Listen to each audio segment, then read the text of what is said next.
There's this idea that if you're serious about your photography business, you have to be all in, like full time, fully booked, or nothing at all.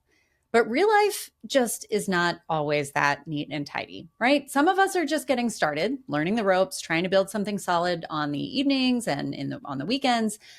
Others of us are already running a business, but maybe you're going through a season where you need more income, you are not getting as many inquiries, and so you're considering picking up a more stable job to bridge the gap, the financial gap, the insurance gap. I mean, there's all kinds of reasons that a paid gig, something that's regular and predictable, can be attractive, right? So if either of those sounds familiar, or if you are in any way considering another job on top of your photography business, then you're going to want to listen to today's episode, because building a photography business while working full-time elsewhere isn't just possible. It might actually give you the structure and the clarity that you need to build something more sustainable over time. In today's episode, I'm going to be sharing some of the most powerful lessons that I have picked up over the years working with photographers who are juggling more than just their cameras, right? Whether you are eventually planning to go full-time with photography, or you simply want to make the most of the time and energy that you have right now, we're going to talk through how to make this work on your terms. Welcome to This Can't Be That Hard. My name is Anami Tonkin, and I help photographers run profitable, sustainable businesses that they love. Each week on the podcast, I cover simple, actionable strategies and systems that photographers at every level of experience can use to earn more money in a more sustainable way. Running a photography business doesn't have to be that hard. You can do it, and I can show you how. Back toward the beginning of the podcast, so I think the recording date was still in 2020, I had a guest on the podcast whose first attempt at running a photography business had, in her words, failed. She had spent a whole bunch of money getting herself set up and launched, and when the income that she was hoping for didn't just instantly materialize, she looked at her bank account and realized that she really needed to go back and get a real job again. And I'm using air quotes for a real job. But even though this woman felt disappointed and maybe a little bit ashamed about the fact that things didn't go as planned, and, she told everybody that she was going full time and then had to kind of take it back, she didn't let that stop her. She didn't give up, right? So when she went back to her office job, she kept her photography business going as a side hustle. And over time, what she found was that removing the pressure, the financial pressure from her photography business actually helped her gain clarity on what it was that she wanted to do, what her sort of special offer was, all that sort of thing. And less than a year later, she was able to once again quit her regular job, go full-time with photography, and she has been crushing it ever since. So today we're talking about what it looks like to build a photography business while you are working full-time somewhere else. And I know that for a lot of people, especially those coming from a traditional job, that sentence alone might bring up a little bit of guilt or hesitation, like, am I really even doing this if I can only give it, nights and weekends? But I really want to reframe that, because the reality is your business doesn't need to look like anyone else's to be valid. And working another job, whether that's by choice, by necessity, or by circumstance, doesn't make you less committed or less capable as a photographer. In fact, it might just force you to get really clear on what matters to you and to your clients. Something that I have seen again and again in my own business and in conversations with other photographers is that our time, energy, and resources aren't just limitations. They are design tools. So if you've ever taken an art class, chances are at some point they gave you a lot of restrictions. They said you have to, draw this picture only using a crayon, or, you have to draw it in the negative space, or whatever the case may be. And the tighter the restrictions, the more creative you have to become in order to fulfill the assignment. We all have what I think of as preferences and parameters that dictate the terms of our business. So preferences are the fun stuff, what you love shooting, who you love working with, how you want your business to feel. And your parameters are the reality stuff, right? Your work schedule, your family commitments, how many hours you can actually give to your photography business right now. And those are your design limitations, right? This is the key. When you build your business with those parameters in mind, instead of fighting against them, you end up with a model that actually works for you and has the power to keep working. So my brother is a furniture maker. He makes beautiful custom furniture. And these days, well into his career, he has this big dedicated shop. He has lots of fancy tools and equipment. But when he was just starting out, he like barely had more than a few hand tools and a corner of his garage to work in. But what was key was that he didn't wait until he had the perfect setup. He didn't let the constraint of not having the ideal scenario stop him from practicing his craft, right? So he got really good at working within the limitations that he had. And because of that, he probably honed his skills even better. Every project he took on had to be planned carefully, measured twice, and built with a lot of intention. He also, at the time, was working full time. So when he took on a project, you better be sure it was one that he really wanted to take on because he had a very limited amount of time to dedicate to it. Our businesses can work the same way, right? Maybe you're only available to shoot on Saturdays. So great. Design your client experience, design your pricing, and design your policies around that limitation. You do not need every tool. You don't need every hour of the week. You don't need every opportunity to come along. You just need a plan that fits with what you do have and a willingness to work that plan with care and consistency. Because when you become great at working within those limitations, once the limitations are lifted, you are that much better. My brother now has access to all of these amazing tools, all of this space. It's his full-time job. And, now he creates a lot more. But the lessons that he learned when all of those constraints were in place were the thing that built that foundation for him. So when you are growing a business part-time, or you're shifting back into part-time mode, perhaps temporarily, it's easy to fall into the comparison trap, right? You see photographers on social media who are booking back-to-back sessions. They're announcing sold out mini events. They're launching courses, whatever they're doing, right? And all of a sudden, we feel small. We feel like our progress is too slow. We're not doing enough. But here's the thing. A successful business isn't defined by how fast you grow or how loudly you talk about it.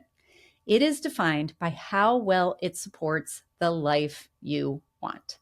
And I say that slowly because I don't think it can be overstated. We are constantly bombarded by other people's definition of success.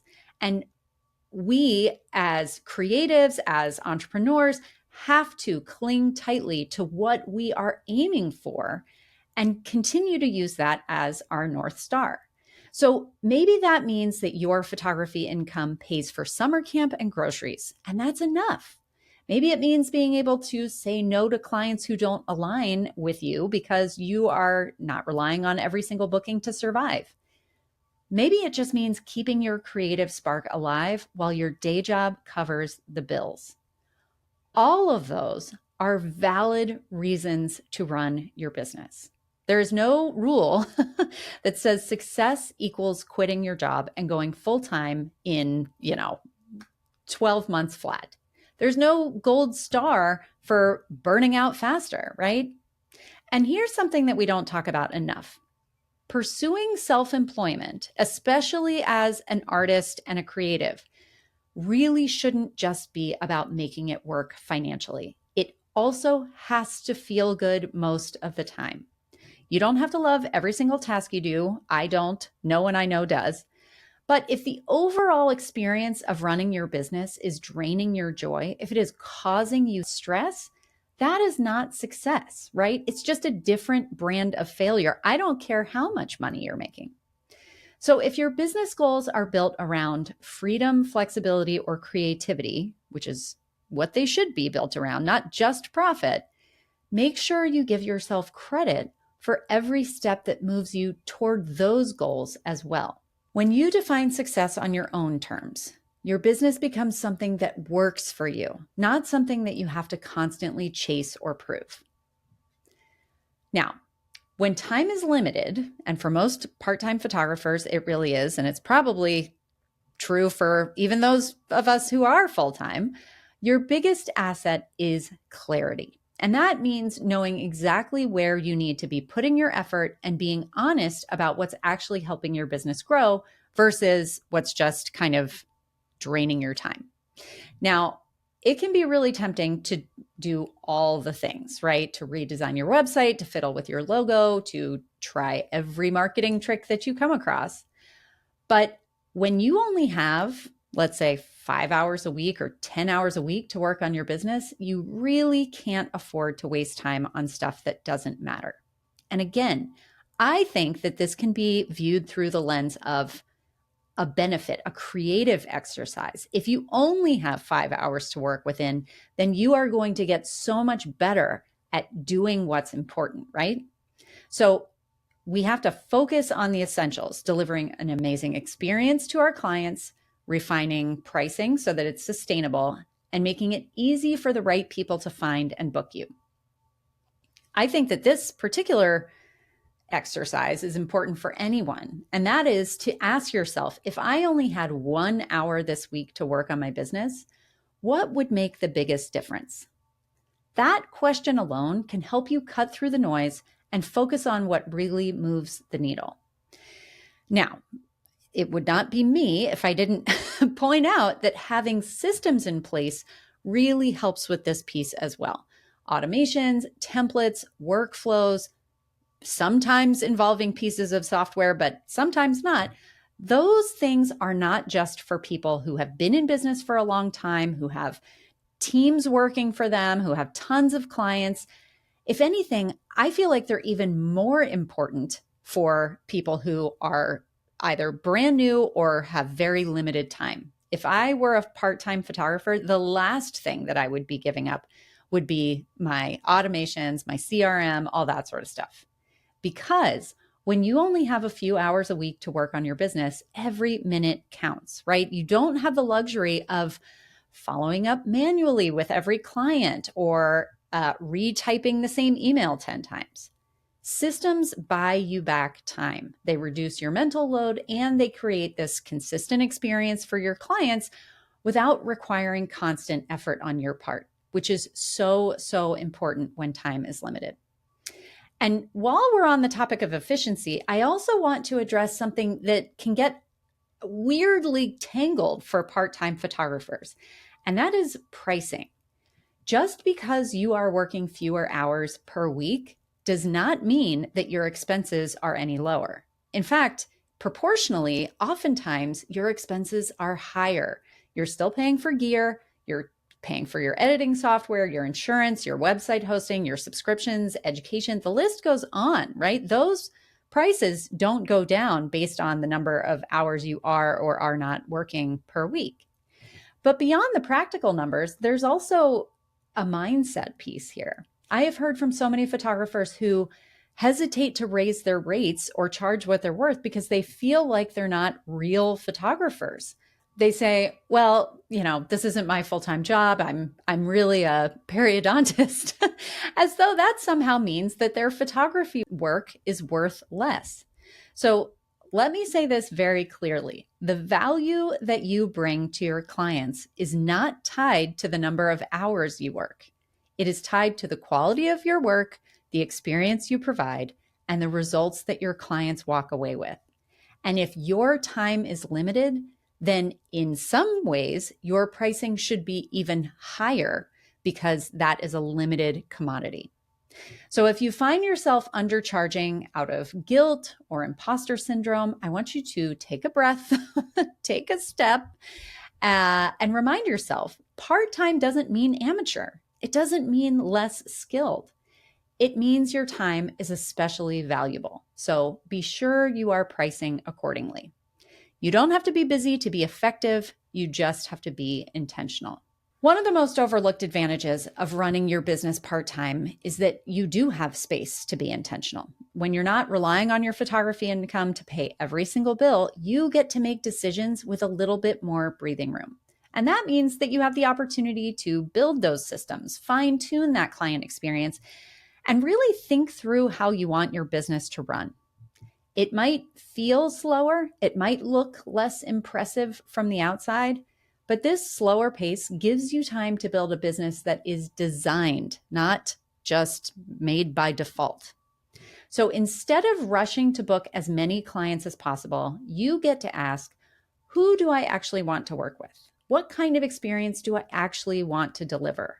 And in order to deliver that, what processes do I need in place so that I can do that? When and if you decide to go full-time in the future, having these systems already in place will make you way ahead of the game, right? It will make the transition smoother. It will make the whole thing less stressful. You will be stepping up into something stable, not scrambling to try and keep afloat. So look at this again, if you are hoping to go full-time in the future, use this season well. Invest in the behind the scenes work. Enjoy the freedom that part-time gives you. Document your workflows, create those email templates, set up your scheduling tools. Think of it like laying the foundation of a house. It's not the most exciting part to look at, but it is truly what everything else is built on.